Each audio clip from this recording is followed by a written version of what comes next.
On sait qu'il doit passer avant, il doit passer après et qu'il doit se clôturer. Et il a été décidé que moi je peux se clôturer.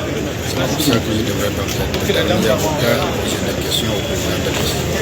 Et lorsque le confrère qui avait la parole n'a pas fini, n'a pas totalement terminé, et qu'à cause de cet incident-là, il n'a plus la parole, nous on a estimé que c'était important d'attirer l'attention du président sur le rôle que doit jouer la défense, sur ce que c'est que les droits de la défense, et pour qu'il puisse permettre que le confrère demain tôt continue cette question et après je viendrai clôturer.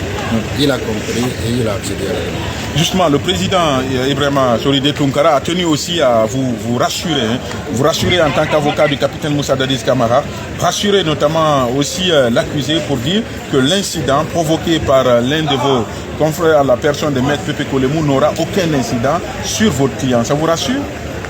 Non seulement ça me rassure, même s'il ne l'avait pas dit, je ne crois pas qu'un incident de procédure ait des effets négatifs sur un accusé. Je peux vous rassurer que, je peux même vous dire que le procès pénal, c'est le procès des incidents. Et il a dit quelque chose de très important. Le linge sale se lave en famille. Ça veut dire tout simplement qu'à la sortie, avocats et magistrats se sont retrouvés pour décider de régler ce qui s'est passé. C'est donc normal qu'il le dise, il était sincère en le disant. Et même s'il ne l'avait pas dit, les incidents ne devraient pas avoir d'influence négative sur la situation pénale d'un accusé. Parlons à présent du fond de cette journée. Vous, qu'est-ce que vous retenez de cette journée? On sait que des avocats ont posé des questions, notamment un avocat du commandant Aboubakar Diakité. Vous, quel bilan vous tirez de cette journée-là? Mettez la va venir par là, s'il vous plaît. Je retiens qu'il n'y a jusqu'à date aucun élément probatoire contre le client Dadis. Je retiens que ce procès a suffisamment duré et que c'est seulement à la fin qu'on est en train de trouver des choses sur Facebook. Je retiens que Facebook ne fait pas un procès. Je retiens que les choses évoluent très bien en faveur du président Dadis. Oui, vous allez rester avec nous. Cette question pour Maître Silla, justement, il a dit que, puisque vous avez dit que vous allez produire des preuves, vous avez même donné des documents ou versé des pièces au dossier, mais sauf que Maître Douakame a dit que ce n'est pas sur Facebook qu'on peut aller chercher des preuves. Bon, et parlant de l'article, s'il vous plaît, vous avez l'article 497 du Code de procédure pénale qui est très clair. Et les preuves sont libres en matière pénale. Et vous avez des révélations qui ont été faites. Vous avez à ces jours les langues qui se délient parce que lorsque ces dossiers s'ouvraient, il y avait des menaces. Les citoyens avaient peur de s'exprimer autour de ces dossiers. Maintenant que le procès est ouvert, vous voyez de toutes parts, alors il y a des témoignages accablants, des témoignages qui établissent que le capitaine Moussa Dadis Camara était bel et bien au stade, qu'il était à Marokana, qu'il a eu à diriger toutes les opérations qui ont eu lieu et qui ont eu pour conséquence le massacre du 28 septembre. Alors, ce sont ces éléments-là et nous venons de produire la transcription de l'audio qui circule sur les réseaux sociaux. Aujourd'hui, n'est pas à reconnaître l'existence des réseaux sociaux comme faisant partie des moyens de communication, ce n'est pas reconnaître.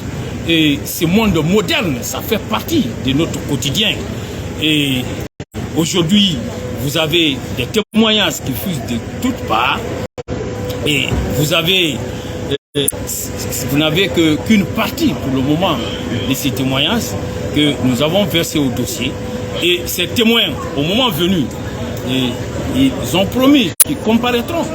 Ils viendront yeux dans les yeux dire au président Dadis et dans les moindres détails tout ce qui s'est passé. Vous avez notamment essayé de déconstruire cette thèse de complot.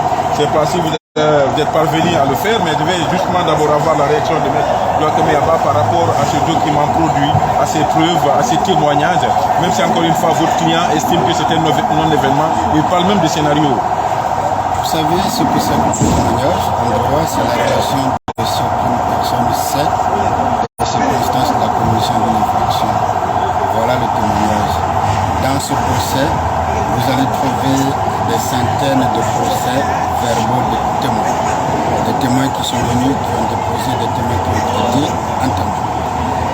ce dossier, nulle part, je dis bien nulle part, il existe des témoignages accablants comme on veut vous faire comprendre contre Dadis. Première chose. Deuxième chose, on vous dit que le témoignage est libre. Oui, c'est vrai, il est libre. L'article 197 le dit clairement. Mais il y a ce qu'on appelle la loi unité de la preuve.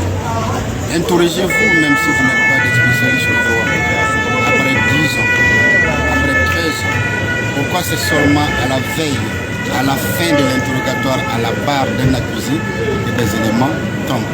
Et sur les éléments dont on parle, il y a même des problèmes. On vous parle de deux choses. On vous parle d'agent secret. Il n'y a aucun élément produit dans le dossier qui indique que c'est un agent secret. Deuxièmement, on vous parle de contrat conclu qui serait conclu entre l'État guinéen et l'État angolais. Mais aucun contrat n'est produit. On vous a présenté des éléments. On a vu un profil, un artiste congolais appelé Momtou qui est décédé depuis longtemps. Il y a tout simplement quelqu'un qui se cache derrière. Mais nous ne sommes pas étonnés, puisque vous avez suivi ce procès du début à la fin.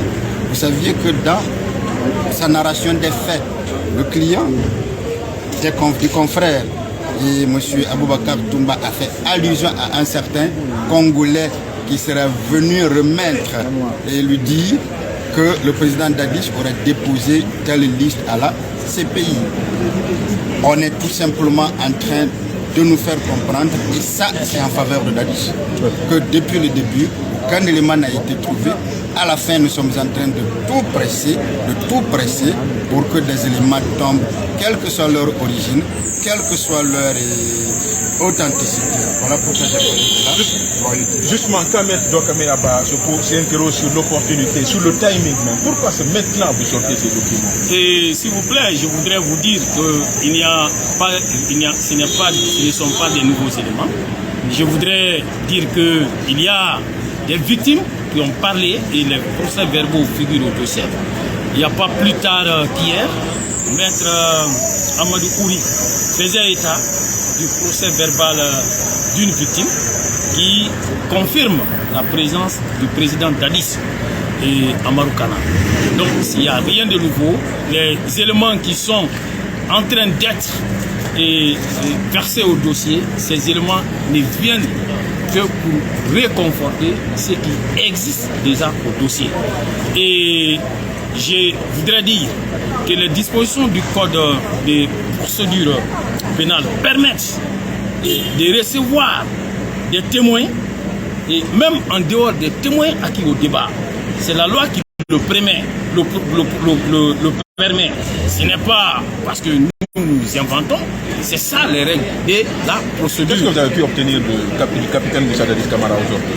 Bon, aujourd'hui, vous avez compris que les éléments qui ont été produits pour tenter d'établir qu'il y a eu complot, ces éléments ne démontrent absolument rien. C'est bien au contraire. Vous avez M. Sidia Touré qui a eu à lui faire des suggestions, des propositions, des pistes pour lui dire, ben moi aussi, comme vous, j'ai des suspicions, j'ai des doutes, alors menez des enquêtes. Plutôt que de mener des enquêtes, il vient produire ça comme une preuve de sa thèse de complot. Ça ne marche pas. C'est ce que j'ai eu à établir